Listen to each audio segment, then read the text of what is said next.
ఇస్తూ ఉన్నాం. వందనాలు బ్రదర్. వందనాలన్నా. వందనాలు. ప్రభు నామంలో అందరికీ వందనాలు. ఈ సమయంలో మనము వాక్యానికి వెళ్ళకముందు చిన్న ప్రార్థన చేసుకుందాం. మహాగణుడా, మహోన్నతుడా, పరిశుద్ధుడా, మీకు స్తోత్రం నాయన. ఈ యొక్క ఉదయకాల సమయంలో తండ్రి మేమందరం కూడా ఈ విధంగా కూడుకొని మొదటి గడియ మీతో గడిపే భాగ్యము మీరు మాకు ఇచ్చారు. స్తోత్రములు. ఎంతో మంది నాయన ఈ దినాన్ని చూడలేక గతించిపోయిన వారున్నారు. మీ మహాకృపను బట్టి తండ్రి మేమందరం కూడా సజీవులుగా తండ్రి ఉండిన విధానం బట్టి వందనాలు తెలియజేస్తున్నాం ప్రభా. అయినా వాక్యాన్ని ధ్యానించబోతుండగా అయినా మీరు మాతో మాట్లాడండి తండ్రి. వింటున్న ప్రతి ఒక్కరినైనా శ్రద్ధ కలిగి వాక్యాన్ని వినే భాగ్యం దయచేయమని ప్రభువా, నన్ను మీరు సిలువ చాటును మరుగుపరిచి తండ్రి అయినా వాక్యాన్ని చెప్పడానికి నన్ను మీరు మీ బోరగా వాడుకోమని మీ ప్రియ కుమారుడు యేసుక్రీస్తు నామంలో అడిగి వేడుకుంటున్నాను తండ్రి. ఆమేన్.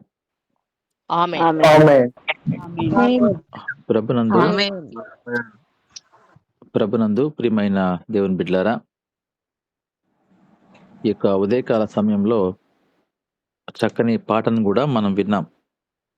యేసు రక్తం గురించి, అమూల్యమైన రక్తము, యేసు రక్తము అంటూ ఆ యొక్క యేసు రక్తము యొక్క విలువ గురించి కూడా ఆ పాటలో మనం చూసాం. ఈరోజు మన అంశం కూడా అదే, యేసుక్రీస్తు వారి యొక్క రక్తము, దాని ద్వారా మనం పొందేటువంటి ఆశీర్వాదాల గురించి కూడా మనము నేర్చుకోబోతున్నాం. దయచేసి ప్రభునందు ప్రియమైన దేవుని బిడ్డలారా, యేసుక్రీస్తు వారు మన కొరకు చిందించిన రక్తము ఎంతో విలువైన రక్తము, నిష్కలంకమైన రక్తము, పరిశుద్ధమైన రక్తము. అయితే ఆ రక్తం ద్వారా మనము ఎటువంటి ఆశీర్వాదాలు పొందుకుంటున్నాము అనేది మనము కొన్ని విషయాలు ఈ సమయంలో ధ్యానించుకుందాం. మనం చూసినప్పుడు మత్తయి సువార్త 26వ అధ్యాయము 28వ వచనాన్ని మనం చదువుకున్నాం కదా. ఆ వాక్య భాగాన్ని ఒకసారి గమనించినప్పుడు, ఇది నా రక్తము అనగా పాప క్షమాపణ నిమిత్తము అనేకుల కొరకు చిందింపబడుచున్న నిబంధన రక్తము అనే మాట అక్కడ మనం చూస్తున్నాం. ప్రభునందు ప్రియమైన వారలారా, దేవుడు మన కొరకు రక్తాన్ని చిందించాడు. ఆ రక్తం వల్ల మొట్టమొదటి ప్రయోజనం ఏంటంటే పాప క్షమాపణ. మనం చేసినటువంటి యొక్క మనము గమనించినప్పుడు పాపాలు క్షమించబడినట్టుగా మనం చూస్తున్నాం. యేసుక్రీస్తు వారు మన కొరకు రక్తాన్ని చిందించక ఉండుంటే ఒకవేళ పాప క్షమాపణ మనకు దొరుకుండేది కాదేమో. అదే సమయంలో మనం చూసినప్పుడు నిబంధన రక్తము అనే మాట అక్కడ చూస్తున్నాం. దేవునికి మనకి మధ్య నిబంధన ఏర్పడాలంటే మనలో పాపము తొలగించబడాలి. మనలో పాపము తొలగించబడాలంటే యేసుక్రీస్తు వారి యొక్క రక్తము చిందించబడాలి. కనుక ఈ వాక్య భాగాన్ని మనం గమనించినప్పుడు ఆయన రక్తం ద్వారా మనకు పాప క్షమాపణ వచ్చింది. అదే సమయంలో మనకు దేవునికి మధ్య నిబంధన ఏర్పడినట్టుగా మనము ఈ వాక్య భాగంలో మనం చూస్తున్నాం. ఆయన రక్తము ఎంత విలువైంది అనే విషయాన్ని మనము గ్రహించాలి. అదే సమయంలో ఆయన రక్తం ద్వారా మనకు ఎటువంటి దీవెనలు లేకపోతే ఆశీర్వాదాలు దేవుడు మనకి ఇస్తున్నాడు అనేది ఈ లెంట్ డేస్ సమయంలో మనము జాగ్రత్తగా గమనించి, ఒకవేళ మనము దేవునికి వ్యతిరేకమైన కార్యాలు చేస్తున్నట్లయితే వాటిని విడిచిపెట్టేటువంటి పరిస్థితుల్లోకి మనము వెళ్ళాలని ప్రభు నామములో మనం చేస్తున్నాం. చూడండి, మరొక వాక్య భాగాన్ని మనం గమనిద్దాం. ఎఫెసీ పత్రిక 1వ అధ్యాయము 7వ వచనాన్ని మనం గమనించినప్పుడు, ఎఫెసీ పత్రిక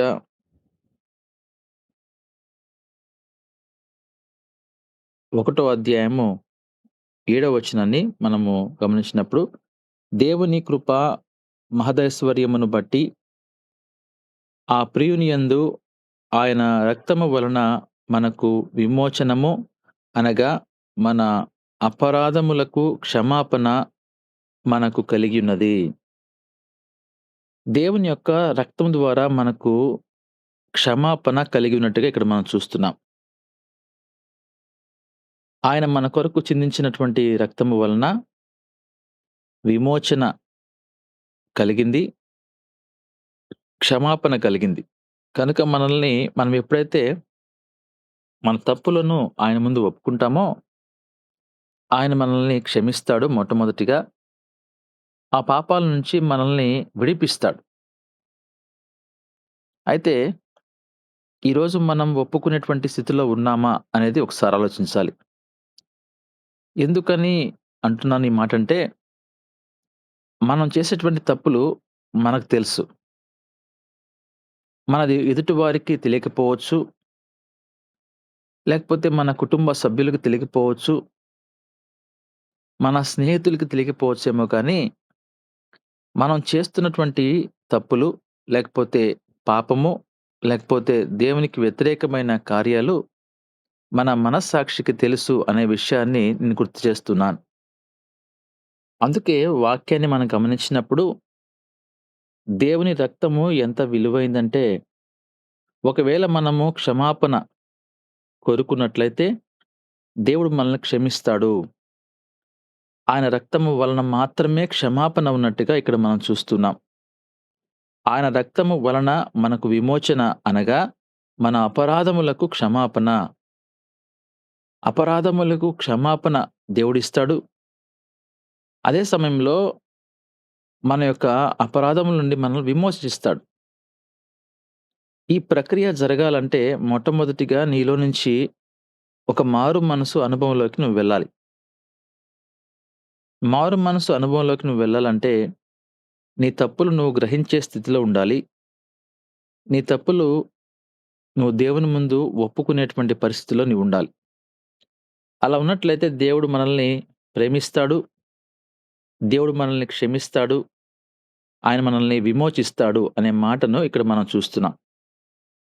అదే విధంగా ఎఫెసీ పత్రిక 2వ అధ్యాయము 13వ వచనాన్ని కూడా మనం గమనించినప్పుడు, అయినను మునుపు దూరస్తులైన మీరు ఇప్పుడు క్రీస్తు యేసునందు క్రీస్తు రక్తము వలన సమీపస్తులై ఉన్నారు.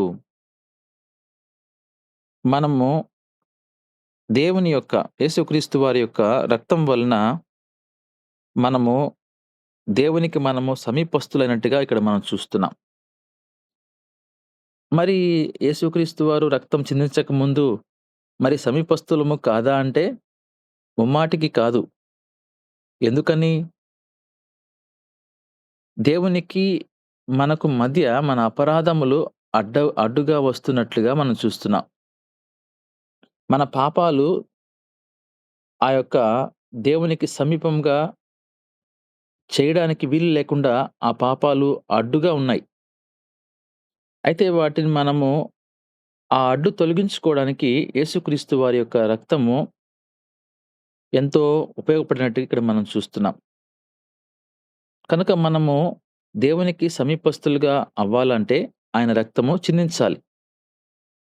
మనల్ని పవిత్రపరచాలన్నా, మనల్ని పరిశుద్ధపరచాలన్నా, ఒక పరిశుద్ధుని యొక్క రక్తము అవసరం గనక, ఆయన రక్తం ద్వారా మనము ఈ రోజున పవిత్రపరచబడ్డాము, పరిశుద్ధపరచబడ్డాము. కనుక మనం ఇప్పుడు దేవునికి సమీపస్తులుగా ఉన్నాం. దేవునితో మాట్లాడగలుగుతున్నాం. దేవునితో సంభాషించగలుగుతున్నాం. మనతో గూడా దేవుడు మాట్లాడుతున్నాడు. కనుక మనము మారు మనసు పొందక ముందు మన జీవితాన్ని గమనించినప్పుడు, ఒకవేళ నువ్వు ప్రార్థన చేసుండొచ్చేమో గానీ, దేవుడు నీ మొర ఆలకించడు. ఎందుకని?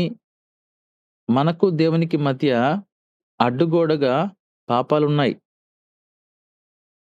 అందునిమిత్తము దేవుడు ఒకవేళ మన మొర ఆలకించని పరిస్థితుల్లో ఉండొచ్చు.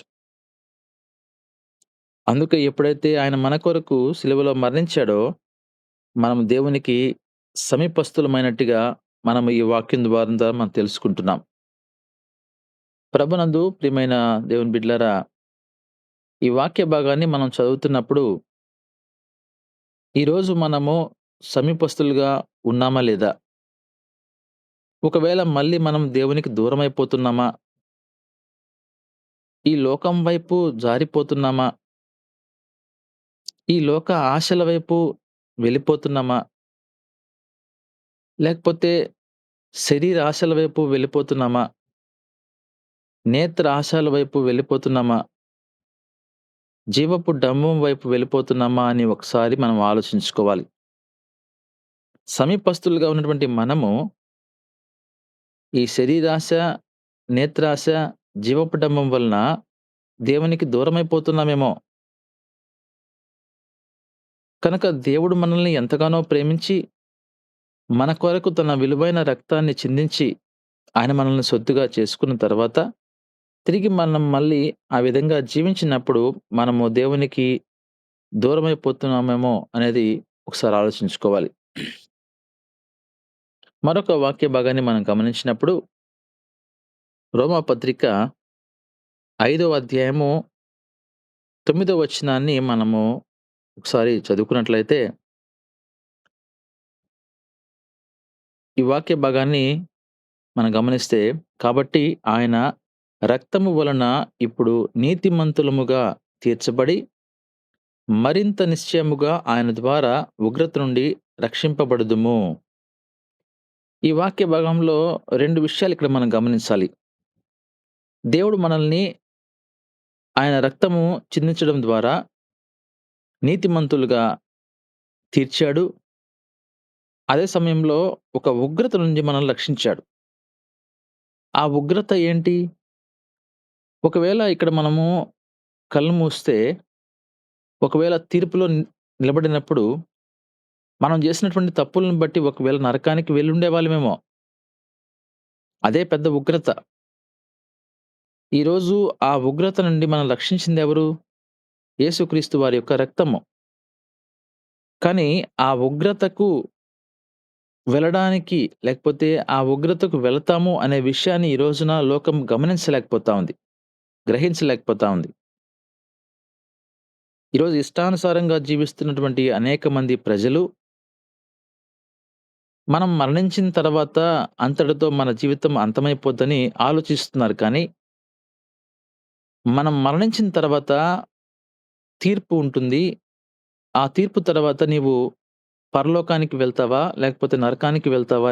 అనేటువంటి ఆ తీర్పులో నువ్వు పాలు పంచుకుంటావు అనే విషయాన్ని, సత్యాన్ని ఈరోజు లోకస్తులు గ్రహించలేకపోతున్నారు గాబట్టి, వాళ్ళ నోటితో గావచ్చు, వాళ్ళ శరీరంతో గావచ్చు, ఇష్టానుసారంగా జీవిస్తున్నవారు, పాపం చేస్తున్నవారు అనేక మంది ఉంటున్నట్టుగా మనం చూస్తున్నాం. అలా జీవించినప్పుడు దేవుని ఉగ్రతకు మనం గురికాక తప్పదు. ఈరోజు నువ్వు మన యొక్క నోరుందని ఇష్టానుసారంగా మాట్లాడుతున్నావేమో, లేకపోతే మనము శరీరము అందంగా ఉంది, లేకపోతే మనం ఒకవేళ ఇతరులని ఆకర్షించగలిగే పరిస్థితిలో ఉన్నాము, కాబట్టి ఇష్టానుసారంగా బ్రతుకుతున్నామేమో, అయితే ఒక రోజున ఆ ఉగ్రత నీకు ఉంటుంది అనేది సత్యము ప్రభునందు ప్రియమైన వారలారా. అయితే దేవుడు మన కొరకు యేసుక్రీస్తు వారు మన కొరకు ఈ లోకానికి వచ్చి, ఆ ఉగ్రత నుండి ఎప్పుడో మనల్ని రక్షించాడు. మళ్ళీ మనము ఆ ఉగ్రతకి గురి కాకుండా ఉండాలని మనము చూసుకోవాలి. ఆ ఉగ్రతకు మనము గురి కాకుండా మనల్ని నీతిమంతులుగా ఆయన తీర్చాడు. అందుకే వాక్యంలో నీతిమంతుడు లేడు, ఒక్కడును లేడు అనే వాక్యాన్ని మనము చదువుకుంటూ ఉంటాం అనేక సార్లు. మనము నీతిమంతులుగా లేము కానీ, ఎప్పుడైతే మన కొరకు ఆయన సిలువలో మరణించారో, అప్పుడు మనము నీతిమంతులుగా తీర్చబడ్డాం. అయితే ఆ నీతి నీతిమత్వము అనేటువంటి ఆ యొక్క మన క్యారెక్టర్‌ని మనం కాపాడుకుంటూ పోవాలి. నీతిగా జీవించడము, నీతిమంతుడిగా బ్రతకడం అనేది మనము కొనసాగించాలి. మనం కొనసాగించలేకపోతున్నాము అంటే, దేవునికి దూరమైపోతున్నాము అనేది సత్యమండి. కనుక ఆయన రక్తము మనల్ని నీతిమంతులుగా తీర్చేటువంటి శక్తి కలిగిన రక్తం అది. ఆయన రక్తపు విలువ, ఆయన యొక్క మన కొరకు చిందించినటువంటి ప్రతి బొట్టు గూడా రక్తపు బొట్టు ఎంతో విలువైంది. కనుక ఈరోజు మనము ఆ విషయాన్ని గ్రహించాలి. ఒక పూర్వీకుల యొక్క ఆచారం ప్రకారంగా, లేకపోతే మనకు మన తల్లిదండ్రులు చెప్పినటువంటి ఆచార ప్రకారంగా ఈ రోజున ఈ యొక్క ఉపవాస దినాలు జరుపుకుంటున్న వారు అనేక మంది ఉంటున్నారు. ఈ శ్రమల దినాల్లో, ఈ లెంట్ డేస్‌లో అనేక మంది గూడా ఒక ఆచారపరంగా జరుపుకునే వాళ్ళు మనం చూస్తూ ఉన్నాం. ఇది ఆచారయోగ్యంగా ఉండడానికి వీల్లేదండి. నువ్వు ఇక ఉపవాస దినాల్లో ఉంటున్నావు అంటే, యేసుక్రీస్తు వారి యొక్క శిలువ మరణాన్ని నువ్వు జ్ఞాపకం చేసుకుంటున్నావంటే, నీవు దేవుని యొక్క మన కొరకు కలిసిన రక్తము యొక్క విలువ తెలుసుకోవాలి మొట్టమొదటిగా. ఆ యేసుక్రీస్తు వారి యొక్క రక్తం వల్ల మనకు కలిగిన ఆశీర్వాదాలు తెలుసుకోవాలి. ఇన్ని ఆశీర్వాదాలు దేవుడు మనకిచ్చాడు గదా! ఈ ఆశీర్వాదాల నుంచి మనం తొలగిపోకుండా ఉండాలంటే ఏం చేయాలి అనేది గూడా నీవు ఈ యొక్క లెంట్ డేస్‌లో ఈ 40 రోజుల్లో నువ్వు అభ్యసించాలి. ఆత్మీయంగా ఎదగాలి. ఈ 40 రోజులు ప్రారంభంలో ప్రారంభం నుంచి చివరికొచ్చేటప్పటికే నీలో ఆత్మీయత ఎదగాలి. అది నిజమైనటువంటి ఆశీర్వాదం. ఈ రోజున ఆ విధంగా లేదండి. చాలా మందిలో గూడా మనం గమనించినప్పుడు ఒక ఆచారయోగ్యంగా ఇది చేస్తూ పోతున్నారు కానీ, మందిరంలో గూడా 7 మాటలు మనం చెప్పుకుంటున్నాం. అవి గూడా ఏదో ధ్యానించుకోవాలి గాబట్టి ధ్యానించుకుంటూ వెళ్తున్నటువంటి వారు అనేక మందుంటున్నారు. నేను అందరి గురించి ఈ విషయం మాట్లాడడం లేదు గానీ, ఎవరైతే ఆ విధంగా జీవిస్తున్నారో వారి గురించి మాత్రమే మాట్లాడుతున్నాను. ఈ రోజున ప్రతి ఆదివారం కొన్ని సంఘాల్లో ప్రభు బల్ల తీసుకునేవారుంటారు. కొన్ని సంఘాల్లో ప్రతి నెల మొదటి ఆదివారం తీసుకునేటువంటి సంఘాలు గూడున్నాయి. ఆచారయోగ్యంగా తీసుకుంటున్న వారు ఈ రోజు లేరంటారా? ఒకసారి మనల్ని మనం ఒకసారి ప్రశ్న వేసుకున్నప్పుడు, మనం ఆచారయోగ్యంగా తీసుకుంటున్నామా? లేకపోతే మనం తీసుకున్నటువంటి తర్వాత మనలో మార్పు ఉందా? ఆ మార్పులో మనం కొనసాగే పరిస్థితిలో ఉన్నామా? దేవుడు మనల్ని నీతిమంతులుగా మార్చాడు గదా! ఆ నీతిమత్వంలో మనం జీవిస్తూ ఉన్నామా? అనేక మందికి దీవెనకరంగా ఉన్నామా అనే విషయాన్ని గూడా మనం ఈరోజు ఆలోచించుకోవాలి. ప్రభునందు ప్రియమైన దేవుని బిడ్డలారా, ఇటువంటి వాక్యం విన్నప్పుడు ఒకవేళ మనసు బాధనిపిస్తుందేమో కానీ, ఆ మనసు బాధనిపించినప్పుడు నీలో మార్పొస్తే, ఆ సంతోషము లేకపోతే ఆ యొక్క ఉగ్రత నుంచి నువ్వు తప్పించుకుంటావు అనే విషయం మాత్రం సత్యమండి. రాబోయే రోజుల్లో మనం ఈ లోకాన్ని విడిచిపెట్టిన తర్వాత తీర్పులో నిలబడినప్పుడు దేవుడు మనకిచ్చే తీర్పును బట్టి నువ్వు సంతోషిస్తావు. పరలోకమందు నీ ఫలము అధికమగును అని దేవుని వాక్యం సెలవిచ్చినట్టుగా ఆ రోజు ఆ ఫలము నీకు అధికమవుతుంది.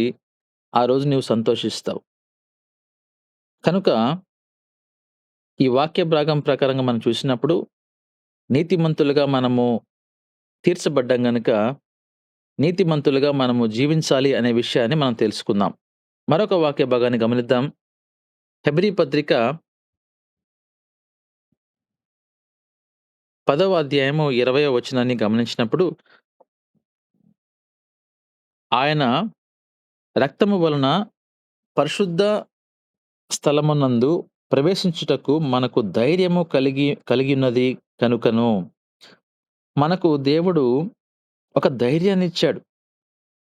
ఎలా ధైర్యమిచ్చాడు? ఒకవేళ మనలో ఆ పాపము అలాగే నిలిచిపోయుండుంటే, చనిపోతే మనం పరలోకానికి వెళ్తామా అనేది ఒక అనుమానంతో మనం జీవించుండేవాళ్ళమేమో. లేకపోతే మనకు ఈ పరలోకము, నరకము 2 ఉన్నాయి గదా! మనము ఎందులోకి ప్రవేశిస్తాము అనేది ఒక అనుమానంతోటి, లేకపోతే అధైర్యంతోటి ఒకవేళ మనం జీవించుండే వాళ్ళమేమో. అయితే దేవుడు మనకొక ధైర్యాన్ని ఎలా ఇచ్చాడంటే, నా పాపాలు క్షమించబడ్డాయి. నేను ధైర్యంగా చెప్పగలను. చనిపోయిన తర్వాత నేను పరలోకానికి వెళ్తాను. ఈ ధైర్యాన్ని మనకెవరిచ్చాడు? ఈ ధైర్యాన్ని మనకెవరిచ్చారు అంటే మన దేవుడు మనకిచ్చాడు. ఎలా ఇచ్చాడు అనే విషయాన్ని గమనించినప్పుడు, ఆయన ఈ లోకానికి వచ్చి, ఆయన పరిశుద్ధంగా జీవించి, పవిత్రంగా జీవించి, ఆయన పరిశుద్ధ రక్తాన్ని, యెవన రక్తాన్ని మన కొరకు చిందించాడు గనక మనకు ధైర్యమొచ్చింది. మన పాపాలు క్షమించబడ్డాయి అనే ధైర్యాన్ని మనకు దేవుడిచ్చాడు.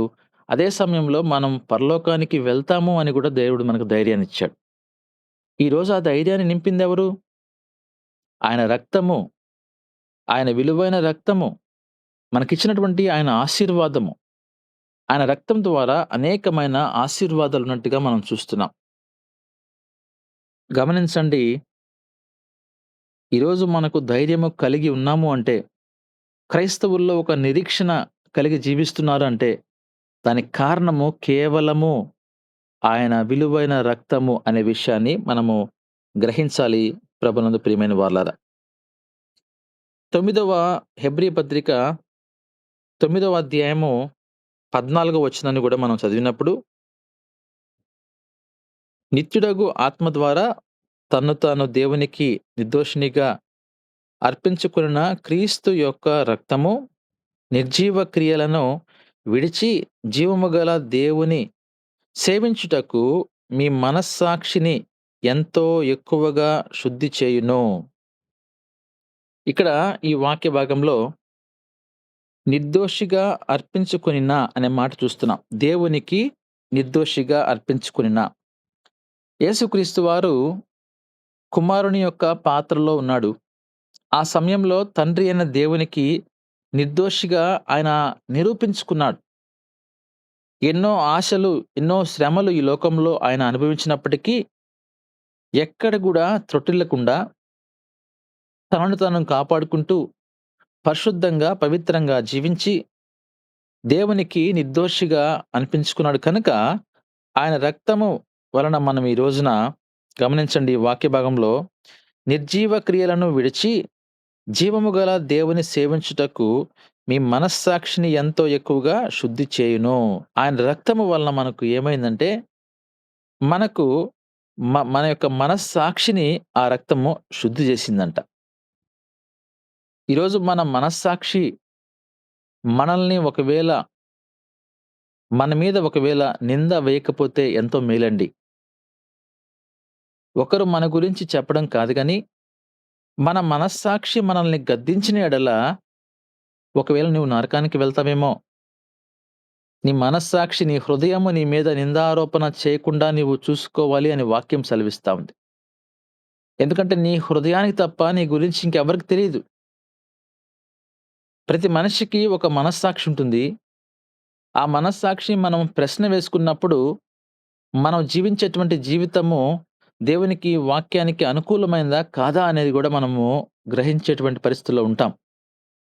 ఈరోజు అనేక మంది ప్రజలు ఎలా జీవిస్తున్నారంటే, మనస్సాక్షి లేకుండా జీవిస్తున్నారు. మనస్సాక్షి వారికి ఉందా అని ఒకసారి మనం ఆలోచిస్తే, ప్రతి మనిషిలో ఉంటుంది గానీ, అది లేనట్టుగా వాళ్ళు బ్రతుకుతున్న వారు అనేక మంది ఉంటున్నారు. అందుకే ఆయన అంటున్నాడు, మనస్సాక్షిని ఆయన శుద్ధి చేస్తాడు. శుద్ధి చేయును. కనుక ఈరోజు మనము మన మనస్సాక్షి శుద్ధి చేయబడిందా? ఒకవేళ నీ మనస్సాక్షి శుద్ధి చేయబడినట్లయితే నువ్వు జాగ్రత్తగా జీవిస్తావు. ఎందుకంటే ప్రతి సందర్భంలో నీ మనస్సాక్షి నిన్ను గద్దిస్తా ఉంటది. నీ మనస్సాక్షి నీకొక పాఠాన్ని నేర్పిస్తా ఉంటది. జాగ్రత్త, నువ్వు దేవుని వాక్యానికి వ్యతిరేకంగా జీవిస్తున్నావు. నువ్వు జాగ్రత్త, ఒకవేళ మరణిస్తే నరకానికి వెళ్తావేమో అనేటువంటి మనస్సాక్షి నీతో ప్రతి క్షణము మాట్లాడుతూ ఉంటుందండి. ఆ మనస్సాక్షి లేని వారు ఈ రోజున ఇష్టానుసారంగా ప్రవర్తిస్తారు. అన్యాయంగా, అక్రమంగా, మాట తీరు విషయంలో, ప్రవర్తన విషయంలో ఇది దేవుని వాక్యానికి వ్యతిరేకంగా ఉందంటే నీకు మనస్సాక్షి లేదు. నీ మనస్సాక్షి నీకు ఉన్నప్పటికీ ఆ మనస్సాక్షి గద్దింపుకు నువ్వు లోబడ్డం లేదు. లేకపోతే ఆ మనస్సాక్షిని నువ్వు పూర్తిగా విడిచిపెట్టేస్తున్నావు అనే విషయాన్ని నువ్వు తెలుసుకోవాలి. అందుకోసం మనస్సాక్షిని దేవుడు శుద్ధి చేస్తున్నాడు.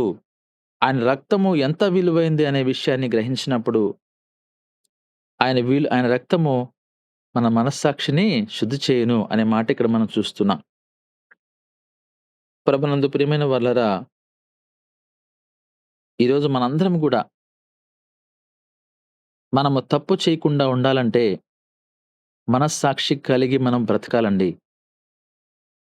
మన మనస్సాక్షికి మనం సమాధానం చెప్పాలి. అది మనలో మనస్సాక్షి మనతో మాట్లాడుతున్నంత కాలం గూడా మనము దేవునికి దూరం కాడానికి ఇష్టపడం. మరొక వాక్య భాగాన్ని మనం గమనిద్దాం. మొదటి యోహాను పత్రికలో మనం గమనించినప్పుడు, 1 అధ్యాయము 7 వచనాన్ని మనం చదువుకుందాం.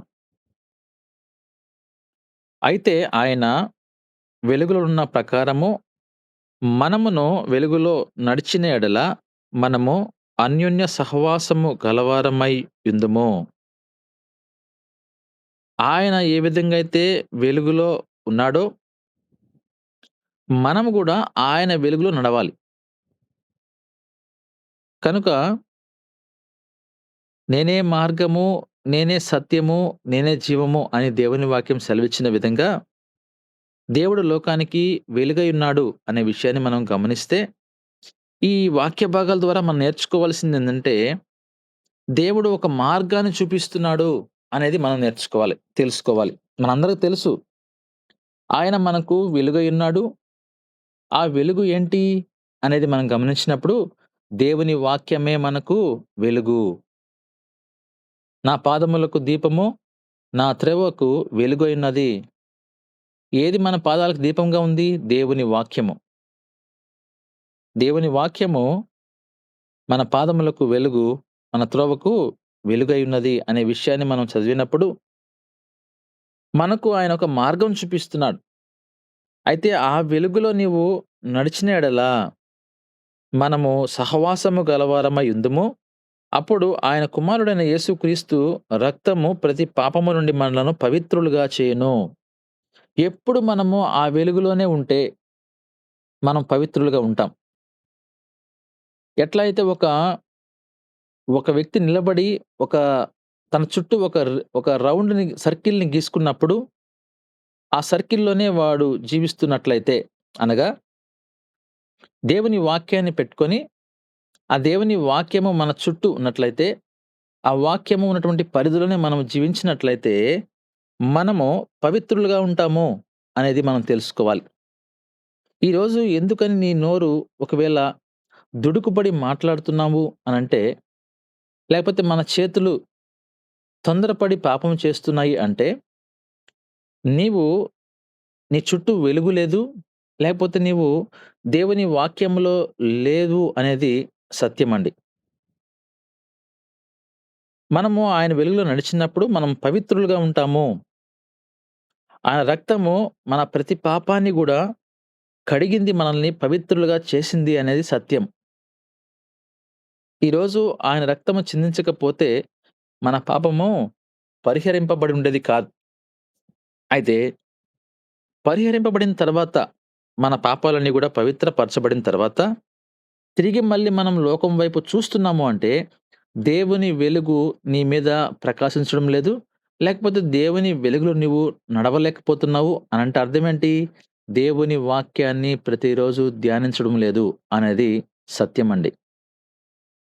నీవు నిజంగా దేవుని వాక్యాన్ని ప్రతిరోజు చదివినట్లయితే, దేవుని వాక్యమే నిన్ను మారుస్తుంది. ఈరోజు ఆదివారం రోజు మందిరానికొస్తూ బైబిల్ పట్టుకొనొచ్చేటువంటి వారు, మరొక ఆదివారం వరకు కూడా బైబిల్ తీయకుండా జీవించేవారు అనేక మంది ఉంటున్నారు ఈ రోజున. కొందరైతే మందిరానికొచ్చినప్పటికి గూడా బైబిల్ లేకుండా వచ్చేవారు. మందిరానికి వచ్చినప్పటికి కూడా దేవుని వాక్యాన్ని తెరిచి చూడకుండా ఉన్నటువంటి వారు, మందిరానికి వచ్చినప్పటికి కూడా సేవకులు చెప్తున్నటువంటి వాక్యాన్ని నిర్లక్ష్య వైఖరిలో వినకుండా ఉండేటువంటి వారు అనేక మంది ఉంటున్నారు. దేవుని వాక్యము వాళ్ళలో లేనప్పుడు, విననప్పుడు, చదవనప్పుడు వాళ్ళు ఏ విధంగా పవిత్రంగా జీవించగలరు? ఒకసారి ఆలోచించండి. కాబట్టి పవిత్రంగా బ్రతకాలి, పవిత్రంగా జీవించాలంటే దేవుని వాక్యము నీలో నిలిచి ఉండాలి. అందుకే వాక్యం అంటది, నా యందు నీవు నీ యందు నా వాక్యము నిలిచి ఉండిన ఎడల అనే మాట చూస్తున్నాం. నీకు ఏది ఇష్టమో అడుగు, అది నేను ఇస్తా. ఎప్పుడు? నీలో వాక్యం నిలుచుందా? నువ్వు పవిత్రంగా జీవిస్తున్నావా? పరిశుద్ధంగా జీవిస్తున్నావా? దేవుని రక్తం నిన్ను పవిత్రపరిచింది గదా! మరి నువ్వు ఎలా ఉన్నావు? ఇవన్నీ గూడా సత్యాలు అనే విషయాన్ని గ్రహించాలి. ఈరోజు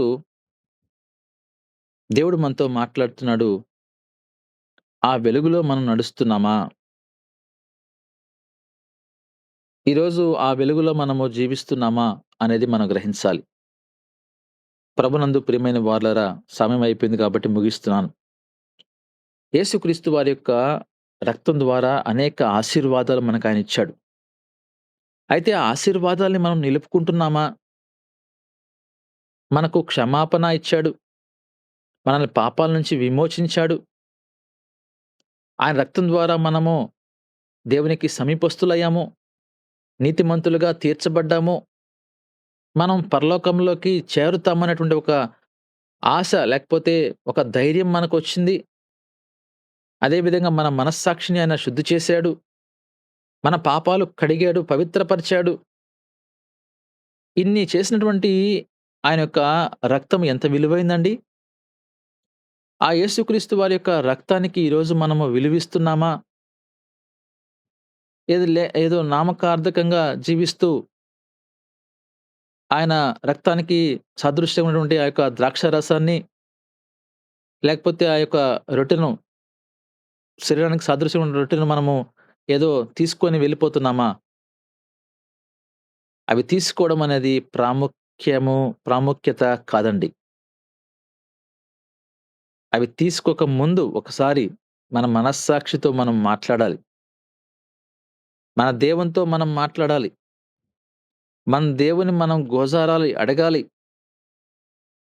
నా తప్పు ఏదైనా ఉన్నట్టయితే క్షమించు నాయనా అన్నప్పుడు ఈ ఆశీర్వాదాలన్నీ గూడా నీకొస్తాయి. ఇన్ని ఆశీర్వాదాలు మనకు ఆ రక్తంలో మిళితమై ఉన్నాయి. ఈరోజు ఆశీర్వాదాలని మనము గ్రహించలేక, గమనించలేక మనము లోకం వైపు వెళ్ళిపోతున్నాము అంటే, దేవుని వెలుగుకు దూరమైపోతున్నాము.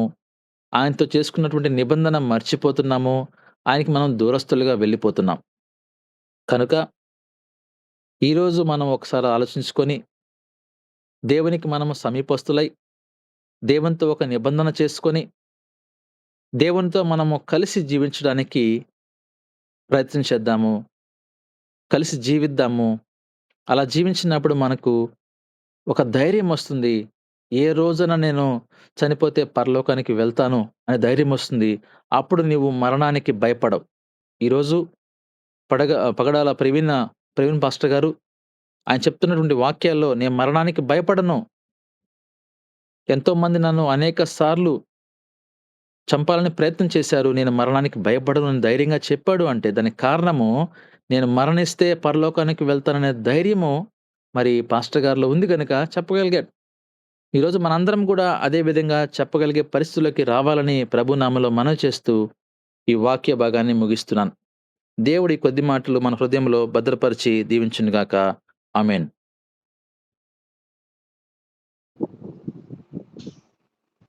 దేవునికి స్తోత్రం. చక్కని దైవ సందేశాన్ని వినిపించినటువంటి బ్రదర్ వినీత్ గారికి ప్రభు నామములో వందనాలు తెలియజేస్తున్నా. అవును ప్రియులారా, యేసు రక్తము ప్రతి పాపము నుండి మనల్ని పవిత్రులుగా చేయును. యేసు రక్తము విమోచన, పాప క్షమాపణ కలిగజేయును. కాబట్టి పాప క్షమాపణ, విమోచన కలిగజేసిన వెంటనే ఆ మనిషి ఆశీర్వాదం పొందినాడు అనే విషయాన్ని గుర్తు చేసుకోవాలి. పాప క్షమాపణ లేకుండా, విమోచన లేకుండా ఆశీర్వాదానికి కారకుడు కాలేరు. ఎంతో చక్కని ఉపదేశాన్ని మనం విన్నాం. కాబట్టి విన్న వాక్యము మన హృదయంలో భద్రపరచుకోవాలని మరొకసారి ప్రేమతో మనవి చేస్తూ ఉన్నాను. వాక్య ఫలింపు నిమిత్తము మన మధ్యలో ఉన్నటువంటి సిస్టర్ సలోమి గారు రాయపేట ప్రార్థన చేయాల్సిందిగా మనం చేస్తూ ఉన్నాం. వందనాలమ్మా. ప్రైజ్ అన్నయ్య. ప్రేమ నమ్మకం కలిగిన మా గొప్ప ప్రియ పరలోకపు తండ్రి, నీ ఘనమైన పాదములకు వెళ్ళిన వందనములు, స్తుతులు, స్తోత్రములు ప్రభా.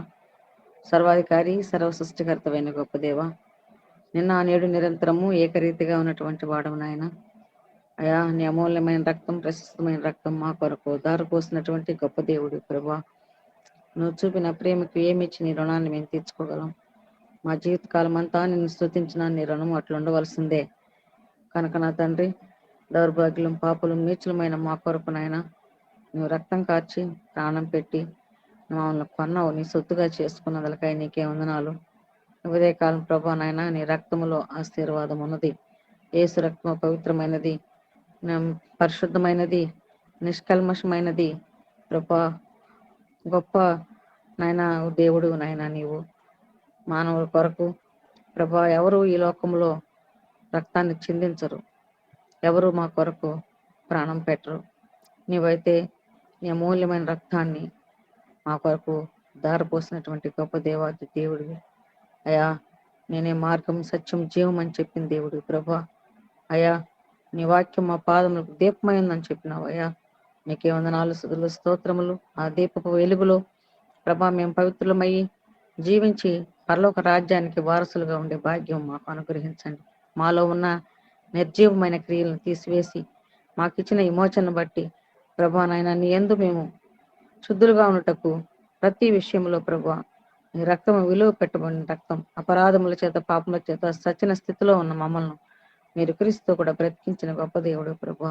అవును తండ్రి, పాపులం, దౌర్భాగ్యమైన మమ్మల్ని తండ్రి విలువ పెట్టి నీ రక్తం చేత మమ్మల్ని కొన్నావు ప్రభా. నీ పాదాలు వందనాలు, స్తుతులు, స్తోత్రాలు చెల్లిస్తూ ఉన్నాను.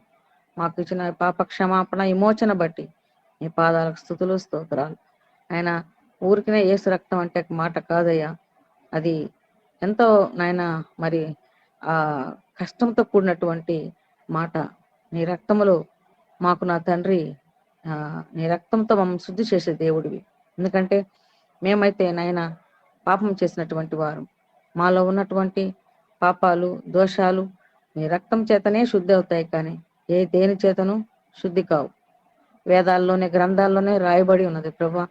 పొట్టేళ్ళ రక్తం, కోళ్ళ రక్తం, మేకల రక్తం ద్వారా కాదు, కానీ ఆయన పవిత్రుడైన మనుషుల కుమారుని రక్తం, యేసుక్రీస్తు రక్తం ద్వారానే మాకు విమోచన, పాప క్షమాపణ కలుగుతుంది. కనుక నా తండ్రి, మనం ఇటు రక్తాన్ని మనం గుర్తు చేసుకుంటూ ఈ నాయన మరి ఆయన శిలువ ధ్యానం నా తండ్రి జ్ఞాపకం చేసుకుంటూ నిత్యము యేసుక్రీస్తు వారు మా కొరకు ఇటువంటి గొప్ప నాయన మరి ఆయన రక్తాన్ని ఖర్చు మాకు ఇచ్చిన రక్షణ బట్టి నీ పాదాలు వందనాలు, స్తుతులు, స్తోత్రములు. ఇంకా ఈ రక్షణ ఎవరైతే పొందలేరో ప్రభా, ప్రతి ఒక్కరికి మీరు నాయన జ్ఞాపకం చేసుకొని దేవుని రక్తంలో కడగబడే భాగ్యం దయచేయండి. వరకనే ఆశ మాషి కాదు ప్రభా నాయన. ఆయన మేము పోతున్నాం, చర్చికి వెళ్తున్నాం, వస్తున్నామని అవిశ్వాసులుగా ఈ రోజుల్లో ఉంటే కాదు. ఎందుకంటే ఎంతో మంది హతసాక్షులు అవుతూ ఉన్నారు ప్రభా.